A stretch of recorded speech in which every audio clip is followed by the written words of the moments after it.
Hello and welcome to another Englicious 2-minute activity demo. And as always, we're starting on the home page. We can click the orange button. We're logged in, orange button to click and view resources. And this takes us to the index page. And we have a few different ways of finding resources. This time we're going to use the categories on the right hand side. We're going to choose clauses. And then after that, we'll choose lessons. And then we will choose our resource for today, which is the sentence generator. So we simply click that to get a preview and then view resource. This takes us to the lesson plan page. On the right hand side you can see those categories we looked at before and some related resources, and you can mouse over any bold word in the lesson plan to get the national curriculum definition.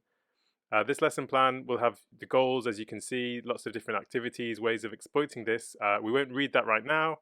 We'll jump straight to the interactive activity so I can show you this.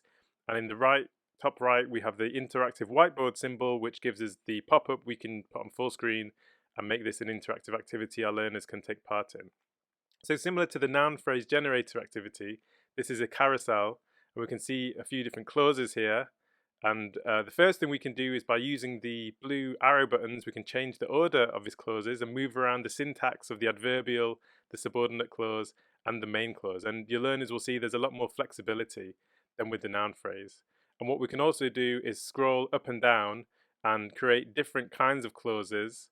Whether these are make sense or they're unusual, absurd things, that's up to you. And again, play around with the order. The dice button at the top of each column also randomizes the order. So we can get all kinds of different phrases, and you can try and create a sensible phrase or a kind of ridiculous, silly phrase and use that as a prompt for writing a short story or a different kind of creative writing, and also have your learners think about how does changing the syntax change the emphasis and give a slight change of meaning to the clauses that we're making. So that activity, along with hundreds of others, are available for free right now at Englicious.org.